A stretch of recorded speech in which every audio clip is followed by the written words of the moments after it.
Fundamental changes and transformations are happening in the region that we all live. In the last 40 days or so, the entire dynamics of the economies of Gulf, West Asia, and the larger region have changed. The geopolitical realities have changed, are in the middle of major transformations. There will be winners, there will be losers. There will be countries who will have to bear the burden of this conflict for a fairly long time. And there will be other countries who will reap the benefits of good diplomacy and other strategies that have already paid dividends far more than many people could have imagined. Now, in the middle of all this is Pakistan, situated in a region, in a geostrategically critical area where it has now played the kind of role that very few could have imagined. Within this larger change that we are seeing, what are the advantages that countries like Pakistan can reap?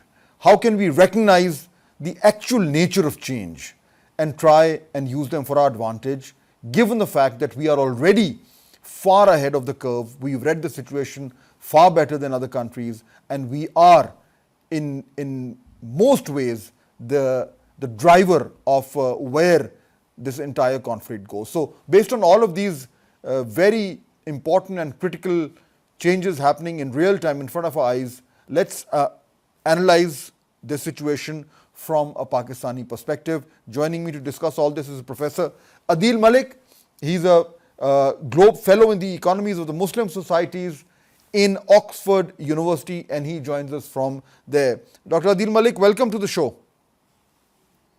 Thank you very much for having me. So, major change, the kind of transformation that happens in decades, maybe even longer, has happened in the matter of less than a month and a half. What do you foresee happening based on this conflict? And when I say the major change, I would like you to focus specifically on the economies of the Gulf, West Asia, and the region which has a direct impact on Pakistan. I think the underlying economic and I would say geo-economic shift is truly profound.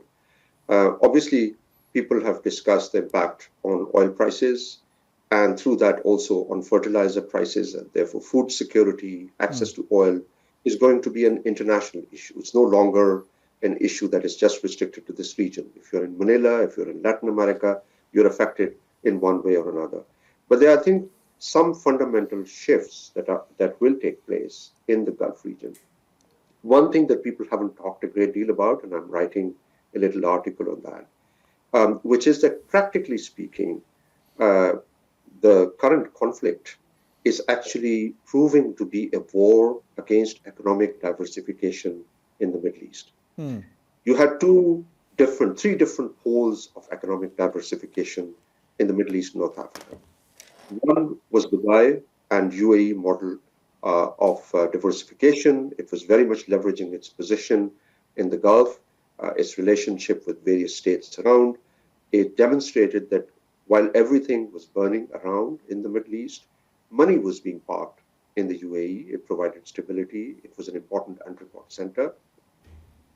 And it offered many countries in the region a new model of economic diversification, that you could actually move away from oil and develop all these linkages in finance and commerce, trade, etc. In fact, this was partly also the model that Saudi Arabia, through its Vision 2030, was trying to replicate. There was quite an effort towards developing Riyadh as a counterweight to Dubai, but again, very much mimicking, replicating the Dubai model of development. And then there is, of course, Iran's economic diversification in the midst of sanctions. As a matter of fact, Iran is one of the very few countries in the region that is truly economically diversified, which is to say that it does not solely depend on oil and gas. It has a range of non-oil sectors, which it had to develop largely because of sanctions and economic closure. So it was by necessity that Iran had to develop. Now, if you zoom out the conflict and what's happening, and obviously economic historians are going to write about this major episode in world history, they would agree that this war ultimately ended up being a war against economic diversification because Iran's industrial capacity is affected. Saudi Arabia's Vision 2030 plans, they might still succeed, but there are major question marks. If Saudi Arabia was expecting investments from other countries, FDI was a major component of Saudi Vision 2030, that is going to be jeopardized, at least in the near term. And Dubai's model of development is under attack. Dubai might come back, but I think that this has been a major puncture point already. The FT showed, 1 in 8, UK citizens who were there have most of these, the majority of these citizens are back. And so once there is that impact, that remains. Let me bring you to, what impacts us the most, which is the economic vulnerabilities in Pakistan. Now, I've been talking about this entire week because I think I'm definitely not the only one who's now realizing that at a time when we are displaying our military muscle and our diplomatic muscle, our economic weakness has become much more acute and it has come under greater focus. And I think everybody in Pakistan, I hope, and especially amongst the leadership circles, would now be thinking, how can we utilize the advantageous position we enjoy right now? And how can we leverage this regional change that is happening in front of our eyes, the change in which we are actually a major part of it? How can we use that to our advantage? So basically what I'm trying to ask you is that if you look at this entire massive change that has happened that you are referring to, and you're saying that this is the diversification of the economies are going to be impacted. So what does Pakistan need to do to A, recognize this change that you are referring to, and B, take advantage of it? How can that be done? Look, one of the great impacts of this war is going to be on the Gulf outflows. Gulf countries provide support to Pakistan, to Egypt, to Jordan, in the guise of central bank deposits, investments, etc. Those investments could possibly be affected. Probably not too much, but I think that, as the conflict prolongs, the ability of these Gulf states to bail out neighboring states would be affected. And secondly, remittances are a hugely important component of our foreign exchange inflows. They could be affected. So let me just set that at the base level. But at the same time, I think I'm really delighted that Pakistan was able to return money honorably to UAE. And it not only returned the money, it's established a new principle that we would like cooperative relations with our Gulf states, but we would not like this money to be used as a geopolitical instrument. I believe that this new moment of opportunity that Pakistan could only be realized if we have greater synchronicity between our domestic politics, our economy, and our geopolitics. Can you explain that a little bit? I think that's important. The synchronicity that you're referring to.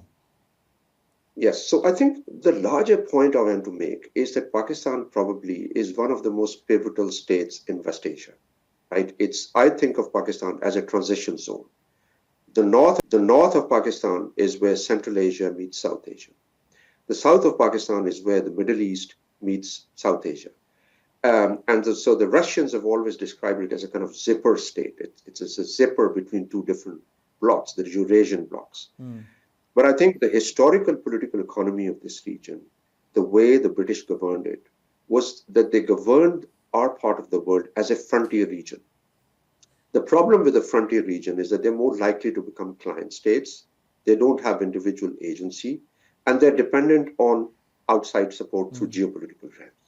So for the last 60, 70 years, we've used our geographic location to manage and leverage that location to get rents. But that needs to change. That needs to change Yeah, so right now going forward, with this absolutely. opportunity. Absolutely. So going forward, we want to maintain our excellent ties with the West, with the Gulf countries, but we have to position our geography to create new economic opportunities. So, for example, you might recall that we used to be taught in our textbooks in Pakistan studies about something called the RCD, the Regional Cooperation for Development. And that was an initiative um, very much under the broader ages of the Cold War, and it tried to get greater trade and connectivity linkages between Iran, Turkey, and Pakistan.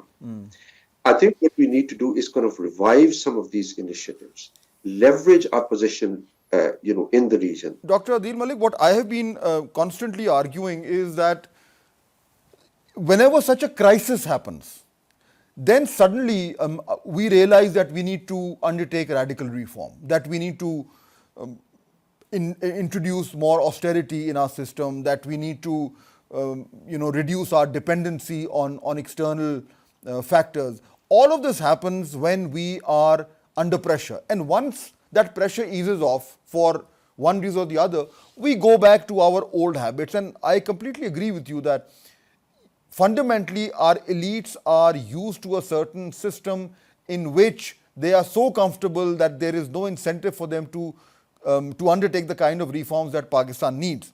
And again, once again, we are seeing exactly what you're referring to, that we are in the middle of a crisis where there is an opportunity. And the opportunity suggests that business as usual cannot and must not continue in Pakistan. But unfortunately, I'm very sorry to say that I don't see that kind of huge fundamental shift in our thinking that is required right now to do all those things that you are referring to.